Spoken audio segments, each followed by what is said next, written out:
댓글 읽어보게 하겠습니다.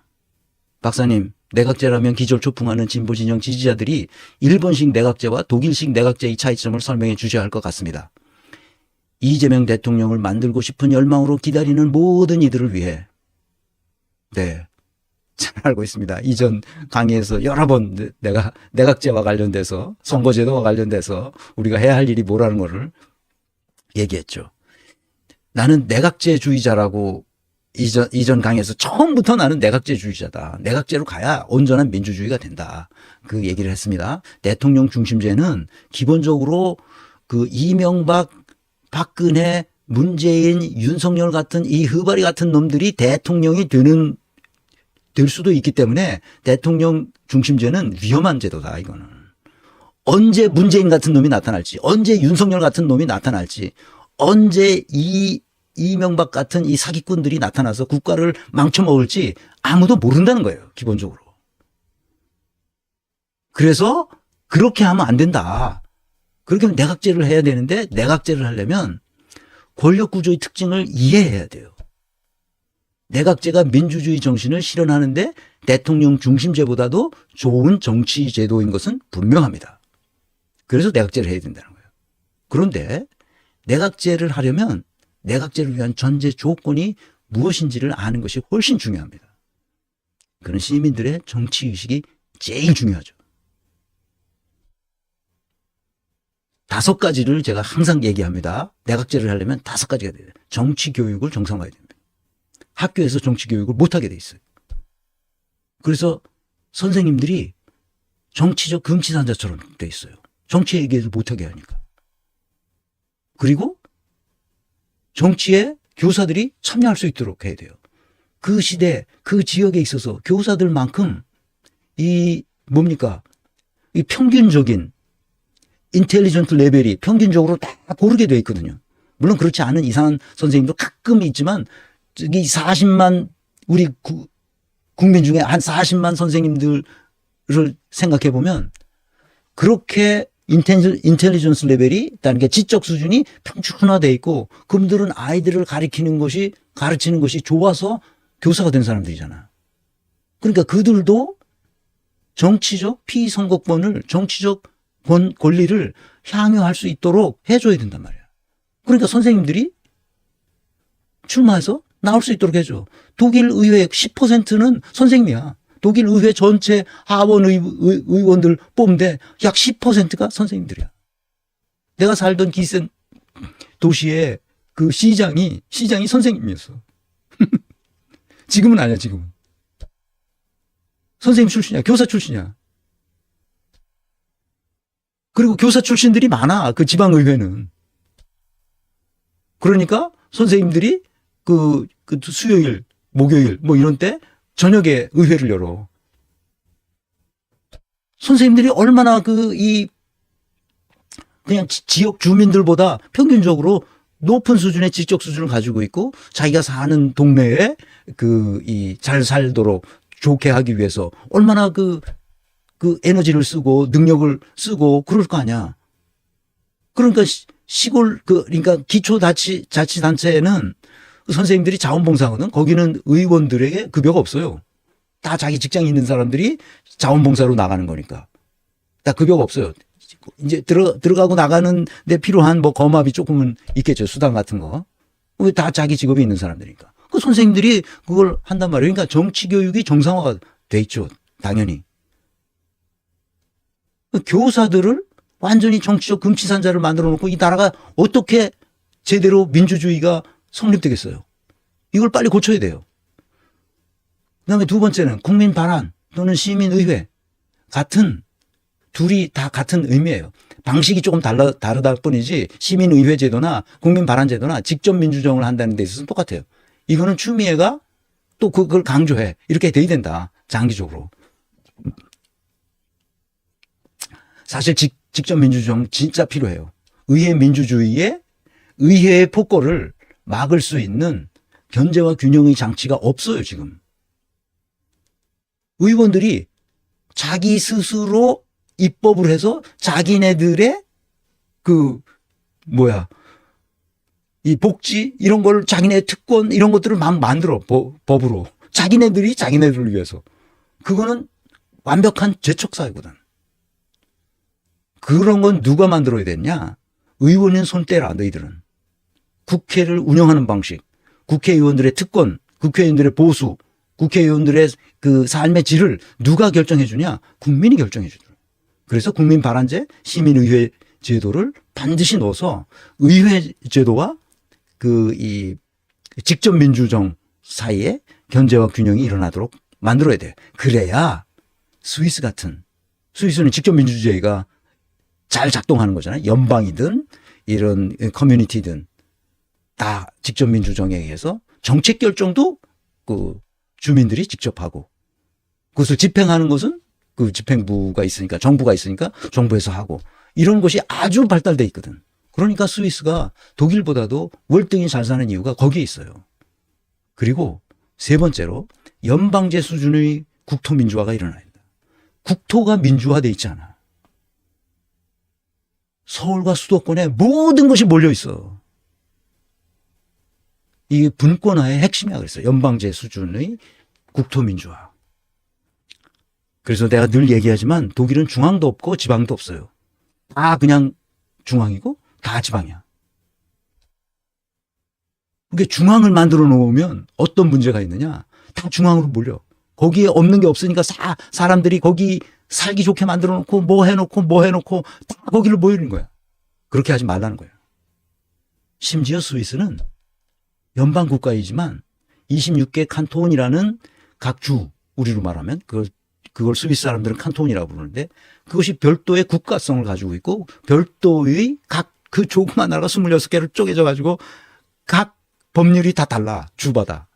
그래서 이 주에 가서 이런 거 하면 그 주에서는 안 되고 이 주에 다른 주로 가야 돼. 미국과 비슷해. 법률이 다 다르기 때문에. 독일도 마찬가지지. 그렇지만 중앙정부가, 연방정부가 전체적으로 균형을 맞게 만들어주지. 그거를 재정균형화 작업을 할 수 있도록 만들어서 전 국토가 비슷하게 삶의 질을 유지할 수 있도록 만들어주는 제도적 장치가 있어요. 근데 스위스는 그거보다도 더 중요한 게, 의회에서 어떤 법률을 만들어도 그것이 시민들의 뜻에 부합하지 않는다면 시민 발안제를 통해서 그 법을 무효화시켜버릴 수가 있어요. 그리고 법을 만들어 써야 되는데 의회에서 안 만들고 있어요, 얘네들이. 그러면 국민 발안제에 의해서 그 정부에다 청원을 해. 그래서 정부가 그것을 받아들이면 끝나는 거지만 안 받아들이면 의회로 넘어가. 의회에서 받아들이면 다행인데 안 받아들여. 그러면 그 청원한 그 국민 발안제로 청원돼 있는 그 법안을 국민 투표에 붙여서 과반이 넘으면 반드시 실시해. 이렇게 되니까 나라가 정상적으로 굴러가는 거야. 선거제도에, 그래서 선거제도를 권역별 연동형 비례대표제로 해라는 거야. 전체를. 독일처럼. 그러면 돼. 독일은 나라가 크기 때문에 소선구와 이 비례대표 사이에 균형을 딱 맞기 위해서 그 정원을 반으로 50대 50으로 나누고 이것을 연동시켰어요.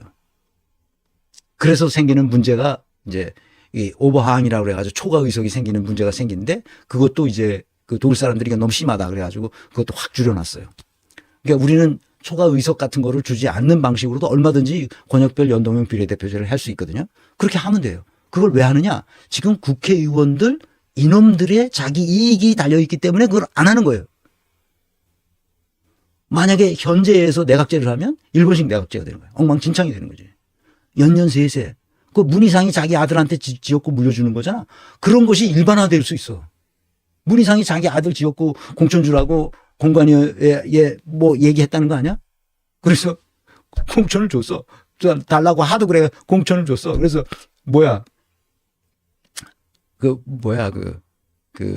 경선에 붙였어. 경선에 꼴찌했지. 민주당 경선에 꼴찌했어. 그 아들이, 문희상 아들이. 그러니까 이런 식의 이 나이 든 사람들의 사고방식이라는 게 이런 식의 어리석은 짓을 하고 있는 거야. 박병석, 김진표, 문희상 이런 사람들이 민주당의 노털들 아니야. 그 아무것도 안 하면서 사회에 대해서는 그따위로 만드는 거예요. 자기 어떻게든지 내각제를 해가지고 연년세세 응? 자기 자손들한테 그 지역구 물려주면서 그렇게 하려고 끼룩거리는 거예요, 이놈들이. 그래서 내가 내각제주의자인데 또 불구하고 이 최소한도 이 5가지 정당 민주화와 시민의식 이것을 스위스 수준으로 올려놓지 않고 내각제를 했다간 삽시간에 일본식으로 간다. 엉망진창이 되는 거지. 더 이상 뒤돌릴 수가 없는 상태에 빠지게 된다. 나는 처음부터 주장하지만 내각제주의자라는 거야. 대통령 중심제는 문재인 같은 흐바리가 윤석열 같은 악동이 대통령이 됐을 때 국가가 어떻게 되는지를 우리는 다 봤다 이 말이야. 그래서 마지막으로 하나 더 첨가하자면 교육제도의 대전환이 있어야 돼요. 지금 교육제도는 한국 사람들을 정신병자로 만들어버리는 제도예요. 서로 경쟁하고. 독일에서 교육에서 경쟁한다는 것은 말이 안 돼. 각자 자기 재능을 발견해서 자기 재능에 따라서 자기 삶을 살아갈 수 있도록 교육이 인도하는 거지. 아이들을 경쟁시키다니. 있을 수가 없는 일이야, 이거. 지금도 경쟁하게 돼 있잖아. 그러니까 어린아이들서부터 유치원 다니는 애들부터 의대 가야 된다고 가방 끌고 학원 다니는 거 이런 미친 나라가 어디 있어, 이게. 그 문재인은 대통령이라고 앉아가지고 입시제도에서 정시를 더 많이 올릴까 수시를 더 많이 올릴까 이런 걸 떠들고 있어요. 이게 제정신이야 이게? 대통령이라는 사람이? 정시를 많이 더 해야 된다. 수시는 불공정이 많다. 아이고 나 이런.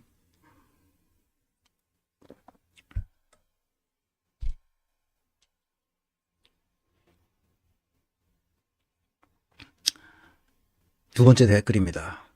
최동석 박사님, 조국 불쌍하다는 말은 이제 그만하세요. 느낌표. 입시비리 집권 나면 그 가족들이 인정한 거잖아요. 느낌표.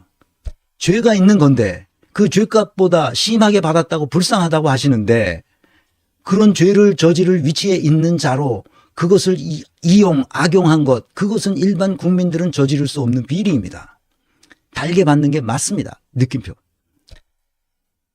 선량한 국민들 이용해서 기득권 누리는 행위들, 재산도 어마어마하고 능력도 부족한 자식 거저 의사 만들려는 그 조민이 의사 됐다는 얘기입니다. 능력도 부족한 자식을 거저 의사 만들려는 더 이상 뭔 말이 필요한지 느낌표.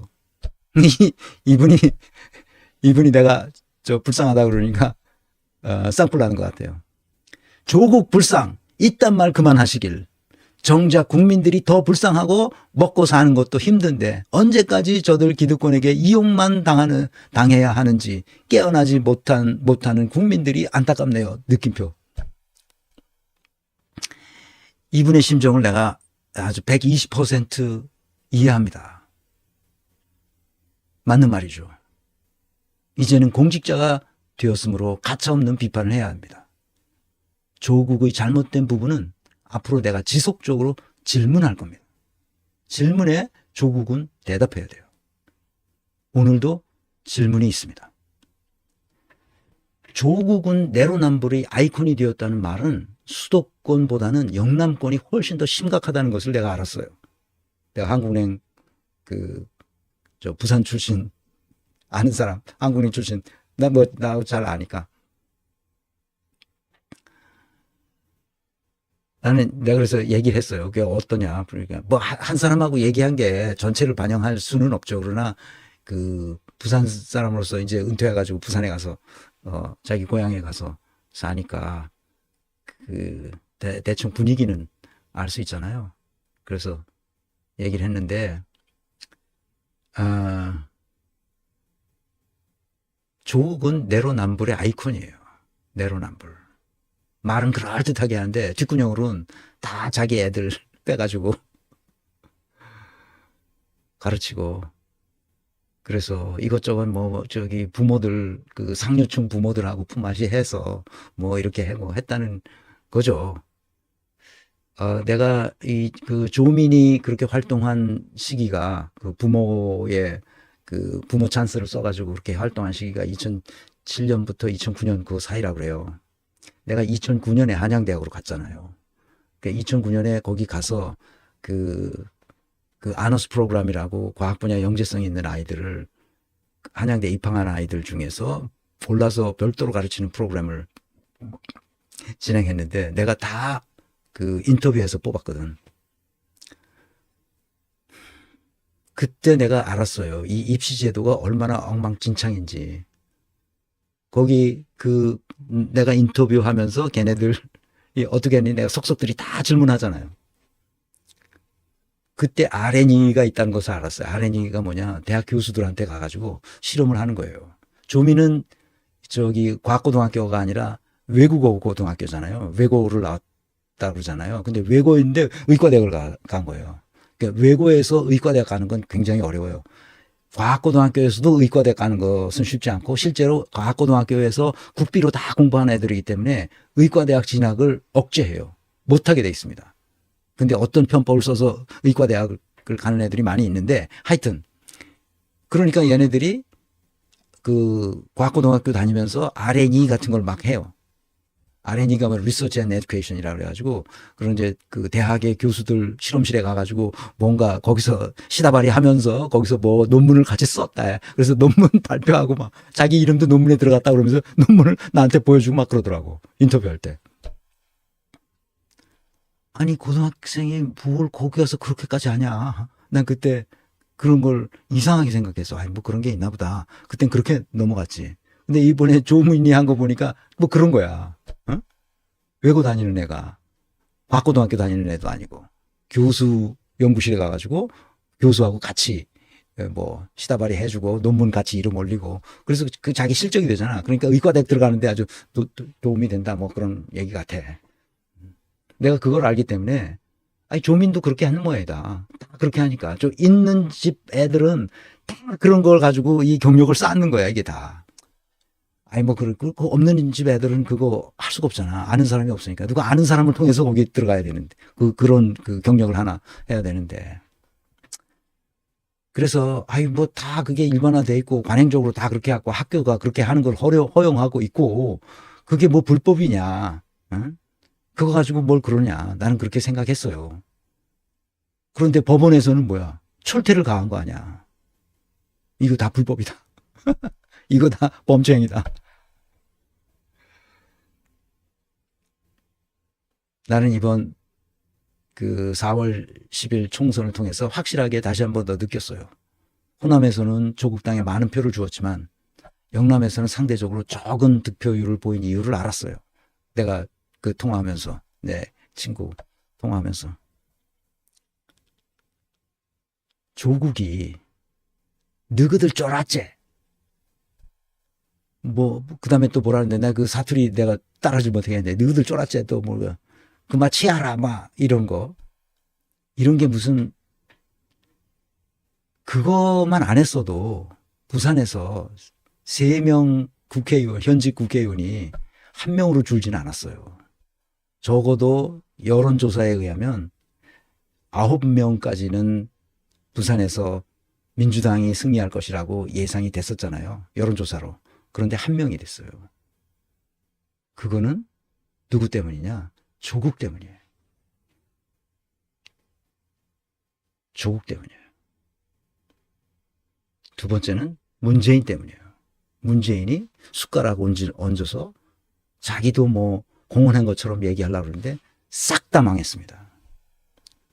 영남 사람들이 문재인 조국을 아주 좋지 않게 봅니다. 근데 거기서 취하라 마. 그다음에 거기 뭐 낙동강 벨트인가 뭐 거기 찾아가서 뭐 하고 막판에 이거 안 되겠다 그래가지고 다 역결집했다는 말이 바로 그 말이에요. 가만 놔뒀으면 그 사람들이 알아서 다 할 텐데 거기 가서 뭐 도와준다고 깜짝대다가 다 날린 겁니다. 나는 그렇게 봐요. 그렇지 않으면 다리 설명할 길이 없어요. 뭐 200석 어쩌고 저쩌고 뭐 탄핵 어쩌고 저쩌고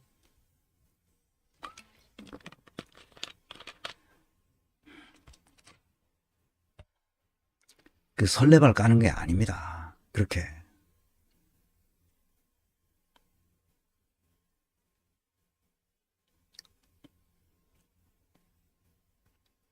조국이 어떤 사람인지를 민주당 사람들은 대부분 다 알아요. 알만한 사람들은. 이 정신 나간 사람들은 막 모르지. 그 정청래 같은 이렇게 그 얄팍한 사람들이나 모르지. 대부분 조금 심지가 있으면 조국이 어떤 인물인지를 알아요. 그래서 받아주질 않는 겁니다. 뒤에서 또 얘기하겠습니다. 무슨 일이 있는지. 댓글 읽어보기.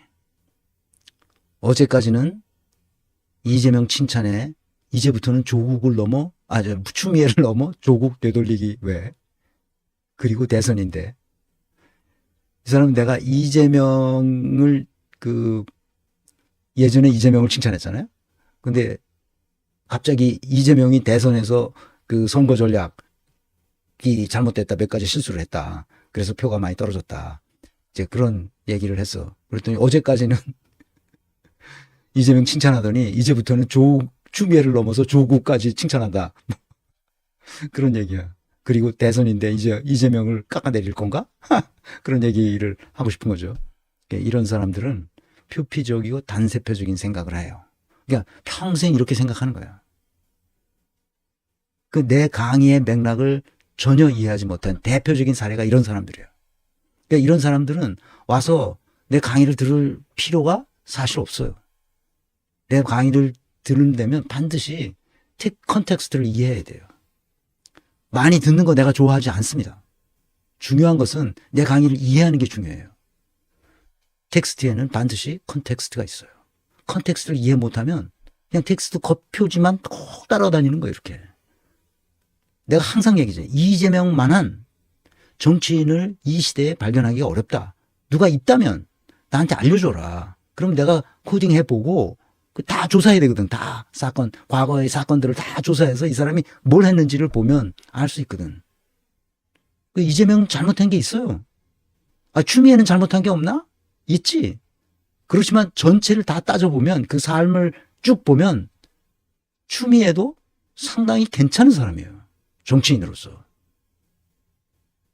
이재명과 투톱 체제로 간다 그러면 우리나라가 확 발전할 수 있는 계기가 열려요.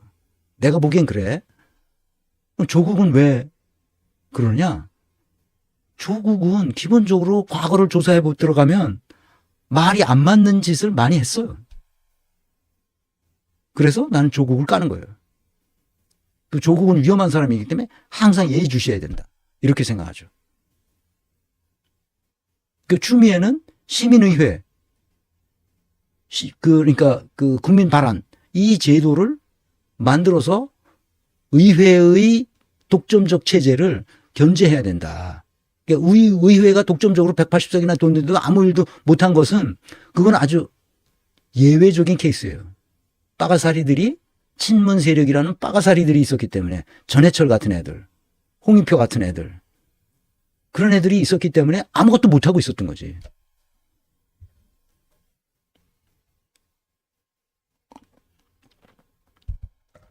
고민정 같은 애들도 똑같아요. 이번에 고민정이 당선됐는데 내가 보기에는 그 정신 못 차리면 오래 가지 못할 겁니다. 고민정은 이 개과천선 할 수 있는 사람이 아니에요. 기본적으로. 그래서 민주당은 잘 봐야 돼. 걔가 무슨 짓을 하는지. 이 사람한테 내가 얘기하고 싶은 건 이런 거예요. 대선 캠페인 과정에서 이재명이 대선 후보로서 조국의 내로남불에 대해 가장 낮은 자세로 사과했다고 얘기했어요. 그 사과한 것은 그렇게 잘한 일이 아니다. 왜? 내로남불이라는 것은 감정의 문제가. 영남 사람들이 조국 문재인을 바라볼 때 뭐야 이게? 감정의 문제로 바라보기 때문에 감정이 내려앉지 않는 한 그것은 바뀌지 않아요. 그런데 그 감정을 내려앉게 하기 위해서 조국의 내로남불에 대해서 가장 낮은 자세로 사과했잖아. 이재명이. 그것은 효과가 별로 없다는 거예요. 그런 효과는. 그래서 추미애가 강력하게 반론을 제기한 거예요. 조국이 잘못한 것에 대해서 사과한다면 나중에 추미애는 추윤 갈등이라는 프레임이 딱 덧붙여 있었기 때문에 그거는 결국 추윤 갈등에 대해서 저거 할 거 아니야? 그러면 큰일 나지. 민주당이 그렇게 이해한다는 것은 오히려 윤석열을 잡아서 패대기 치려고 그랬는데 문재인이 네가 그만둬 이래 버린 거 아니야. 추미애는 얼마나 억울해. 그러니까 말이 안 되지. 지나놓고 보니까 추미애가 옳았다는 거 아니야. 국민이 다 알게 됐어 이제. 그러니까 추미애를 칭찬하지 않을래야 않을 수가 없는 거지. 이재명이 대선 과정에서 보여준 몇 가지 실수가 있는데 소확행을 했다는 거고 김혜경을 사과하도록 만들었다는 거지. 이게 다 이낙연이 한 짓이거든. 조국신당 12명의 의원을 교섭단체 자격을 주는 것에 대해서 장점과 단점을 내가 논했어요. 그래서 그건 민주당이 결정할 일이다. 이렇게 얘기했어요. 근데 추미애가 그거를 좋게 말해줬다고 지금 내가 인정했다는 거지. 그럼에도 12명을 선택한 것은 국민의 뜻이라고 봐야 한다. 그렇게 얘기했어요. 그랬더니 이젠 추미애 내가 조국을 띄워주고 있다. 이렇게 보는 거예요. 이 댓글 쓴 분은. 그러니까 단세포적인 생각을 하는 사람이지. 그건 어쩔 수 없어. 국민이 선택한 거기 때문에. 그래서 정상적으로 한 10명 수준으로 낮춰도 좋다. 어쩔 수 없는 것이다. 그건. 20명은 너무 심하다. 결론은 왜? 이 논의의 맥락, 컨텍스트를 전혀 이해하지 못했다는 점입니다. 왜 이렇게 됐을까? 여러분, 왜 이렇게 생각을 할까? 사람이 이렇게 단세포적으로, 말미잘 수준으로, 표피적으로 왜 이렇게 생각할까? 우리 한국인들이 교육이 잘못됐기 때문에. 생각하는 힘을 잃어버렸기 때문에. 어떤 자료를 대할 때 그것을 어떻게 읽어야 되는지를 모르기 때문에 그런 거예요. 학교가 제 역할을 못하고 있기 때문에. 왜? 서로 경쟁시키니까 이렇게 사고력을 기르는 힘을 다 말살시키는 거야. 학교가 문제예요. 대학이 문제고.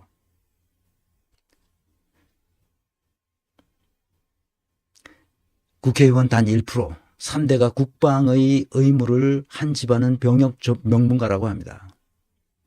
3대가 국방의 의무를 한 집안을 병역 명문가라고 합니다. 정성호 아버님 군필, 외아들인 정성호 의원 군필, 그 외아드님도 군필, 박수. 정성호 상임위 출석이 1위, 추미애 상임위 0, 노무현 탄핵, 환노인가 뭔가 밀실 통과, 인사혁신론인가로 읊어봐라. 이게 말미잘 같은 사고책이죠. 이성적 사고력 제로 상태에서 사회를 보는 이런 수준의 사람은 내 강의를 들을 자격이 없어요. 내 강의를 이해 전혀 못하는 거예요. 그거 어쩔 수 없지 뭐. 학교에서 이렇게밖에 사고하는 수준을 훈련시켜주지 못했기 때문에 그런 거죠. 그래서 시스템적 사고, 맥락적 사고, 입체적 사고를 할 수 있는 최소한도의 힘을 길러줘야 되는 거예요. 그 신문에 놔도 이게 무슨 말인지 이해를 못해 이런 사람들은. 그러니까 표피적으로 따라다니면서 그냥 보는 거예요. 센세이셔널한 그 유튜버들 따라다니면서 보는 거지. 국가 운영이 재앙 상태가 된 것은 시민들이 국힘당 애들 수준의 사고력을 가지고 있기 때문이에요. 이렇게 된 근본 원인은 역시 교육제도예요. 교육이 안 바뀌어요. 왜 안 바뀌냐? 이렇게 생각 없는 사람을 만들어 놔야 자기들이 마음대로 피 빨아먹을 수 있거든. 그러니까 교육제도를 못 바꿔 이게. 생각하지 않는 힘. 그것만이 피 빨아먹는 아주 좋은 방식이라는 걸 이미 알고 있거든. 그리고 자기네들이 막 선전선동하면 거기에 다 따라간다는 것을 알기 때문에 교육제도를 안 바꿔요. 그래서 내가 이 댓글 읽어보기를 하는 것은 여러 사람들과 공유하는 것도 있지만 내가 학습이 일어나도록 하기 위해서 그런 거예요. 나 스스로 학습이, 나도 배워야 되잖아. 내가 가르치기만 하는 사람이 아니라 나도 이 가르치는 과정에서 나도 배우는 게 있어야 되잖아. 그지? 그래서 내 강의를 들었으면 소감을 쓰거나 질문을 하거나 아니면 반론을 펴거나 아니면 제안을 하거나 이 네 가지를 댓글로 해주시라. 내가 이전 강의에서도 여러 번 이 부탁을 했던 적이 있어요. 근데 최근에 와서 안 했더니 어떤 음모론자의 말을 듣고 와가지고 마구 수백 개의 댓글을 달렸어. 내가 이 손가락이 아파서 그 지우다가 막 짜증이 나는 거야. 그래서 이게 안 되겠다. 내가 이거 철퇴를 가야 되겠다. 그래서 내가 철퇴를 간 거예요. 아시겠죠? 그래서 이렇게 소감, 질문, 반론, 제안을 나한테 해 주신 분이 있어서 내가 고마워서 긴 답변 댓글을 내가 썼어요. 이분인데요. 문희6383님. 이분이 지난 시간에 긴 이 댓글인데 내가 그 4페이지인가 긴 댓글을 일일이 읽으면서 내 견해를 거기다 조금씩 덧붙였어요. 그래서 이분이 이렇게 다시 댓글을 달아주셨습니다. 소장님, 어제 방송에서 저희 긴 댓글에 응답해 주셔서 고맙습니다. 첫 번째 세 가지 일을 나한테 다시 반론도 있고 소감도 있고 이 질문 같은 것도 있고 그랬어요. 그래서 내가 다시 댓글을 달아줬어요. 길게 달아줬죠. 한 가지 정정하고자 합니다. 세 번째 단락에서 저는 추미애가 내각제를 주장한다고 하지 않았습니다. 국짐과 문재인 일당이 내각제를 몰래 추진하는 것이라고 했을 뿐입니다. 오해가 있으신 듯합니다. 내가 다시 읽어보니까 내가 내각제와 관련돼서 추미애가 내각제를 주장했다고 나는 이해했던 것 같아요. 그래서 내가 이렇게 답변했습니다. 내 핸들이 PNO 크리에이터입니다. PNO라는 건 뭐냐면 Personnel and Organization을 줄여서 PNO라고 썼습니다. 거기다 크리에이터는 유튜버들이 주로 쓰는 말이더라고요.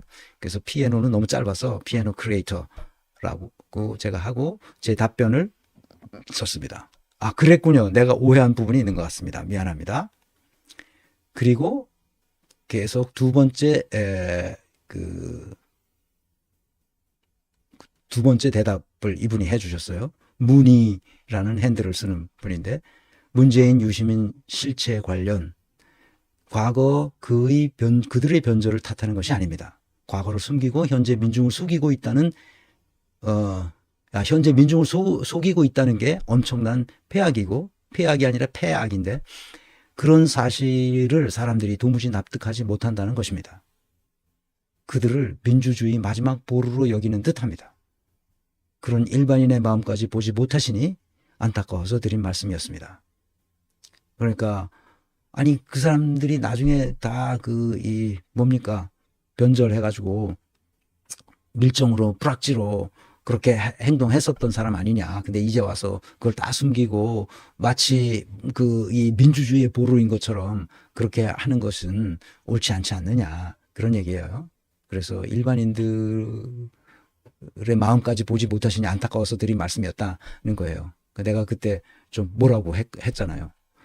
그래서 내 답변은 이렇습니다. 문재인, 유시민 등의 변절 부분은 확실한 증거가 없습니다. 정황이 그랬을 것이라는 얘기들만 무성합니다. 만약에 증거가 있다면 그들의 말을 어떤 말이든 의심의 눈초리로 보겠지요.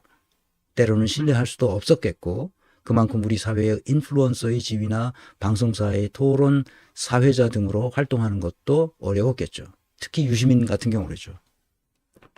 문재인도 증거가 없어요. 나도 알아볼 만큼 알아봤는데 유시민도 그런 확실한 물적 증거가 없습니다. 유시민의 경우에서 가장 중요한 것은 변절의 직접적인 증거가 없다는 점, 그리고 오늘날 유시민의 말이 전부 다는 아니지만 글이 틀린 데가 없다는 점. 전부 다는 아닌 이유가 이 블록체인 기술과 비트코인 같은 암호화폐가 내재적 가치가 없다는 이런 헛소리를 유시민이 하는 바람에 이 크립토 업계가 그냥 완전히 아작이 났어요.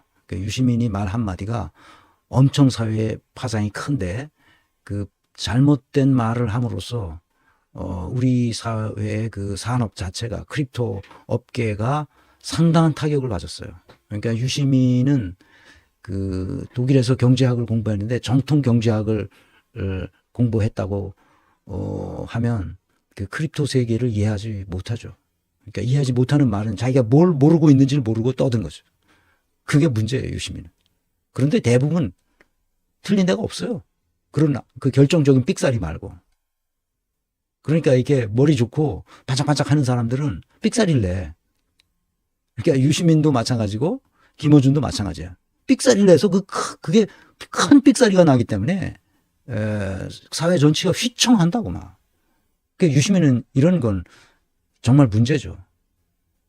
그런데 논리가 나름대로 명쾌하다는 점에서 많은 사람의 사랑을 받고 있는 것은 그리 나쁘게 볼 일은 아니라고 생각합니다.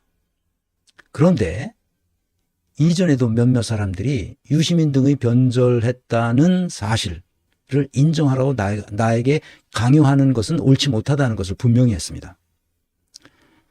독재 시절에 그들은 생과 사의 기로에서 삶을 선택할 수도 있기 때문입니다. 나에게 강요하는 것은 옳지 못해요. 그 사람들 그 사실을 인정하라니까 인정한들 내가 할 수 있는 길이 없잖아, 하나도. 그래, 유시민 불러다가 뺨따기를 쳐? 유시민 불러다가 대가리 박으라 그래? 뭘 어떡하라고 그러니까 나한테. 어쩌라는 거야? 내가 할 수 있는 일은 아무것도 없어요. 내가 그들이 변절했다는 증거를 내가 봤다 하더라도 이 증거를 봤어. 이게 나쁜 놈들이었구나. 이렇게 말하고 끝나는 거지. 어떻게 할 수 없잖아. 불러다 조인트 깔 수도 없고. 그러니까 나는 어떻게 해석하느냐. 이 사실을, 이 사건을 일제시대 친일파들과는 차원이 다르다는 거예요. 이것은. 그때 변절했다는 것은. 변절했다면, 변절했는지 아닌지 모르지만 변절했다면 일제시대 친일파들과 다른 차원이라는 거예요. 친일파들은 완전히 이건 그 손을 봐야 되죠. 그건 역사적으로도 손을 봐야 되고, 그건 분명하게 그 후손들에게도 영향을 가할 만큼 그 손을 봐야 됩니다. 왜? 친일파는 사리사욕에 따른 부귀 영화를 위한 친일 행동이었기 때문에 그렇다는 거예요. 독재 시대 생과 사의 문제는 오늘날 빈민 가족이 아이들 끌어안고 연탄불을 피울 것인가의 문제와 같은 상황이 아닐까 싶습니다.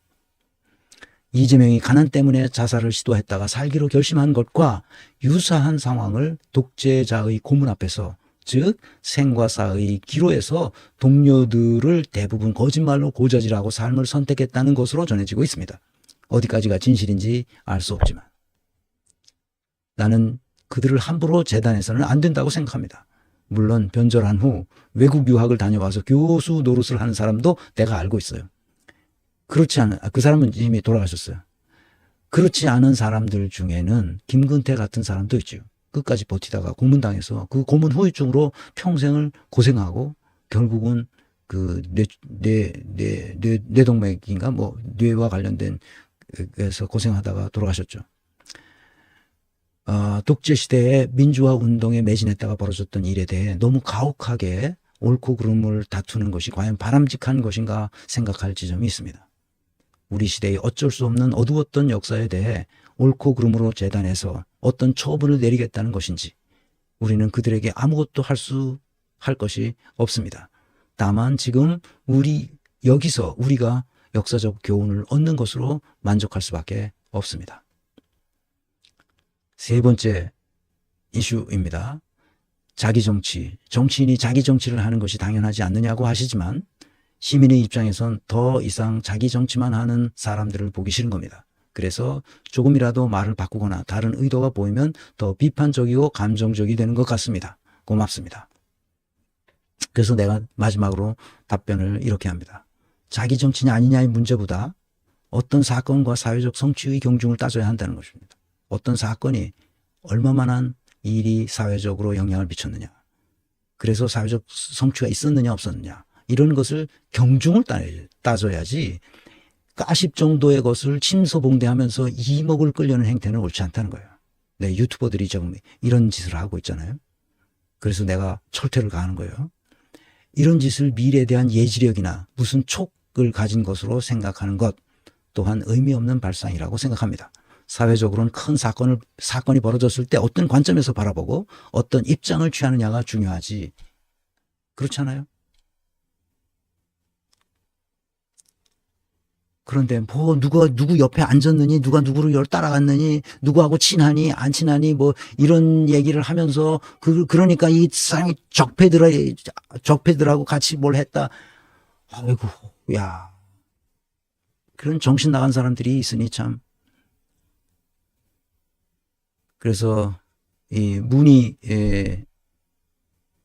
선생님이 이렇게 성의껏 답변 달아주셔서 고맙습니다. 앞으로도 강의 경청하겠습니다. 건강하세요. 이렇게 해서 나도 여러분들이 어떻게 생각하는지를 알고 그래야 내가 가르치려고 하는 내용을 업데이트할 수 있게 돼요. 그래 대화가 되잖아. 우리는 일방적으로 내가 가르치고 끝나면은 나한테는 괜히 힘만 빼는 거잖아 이게. 나도 배우는 게 있어야 되지. 내가 댓글 읽어보기를 하는 이유가 뭔지 아세요?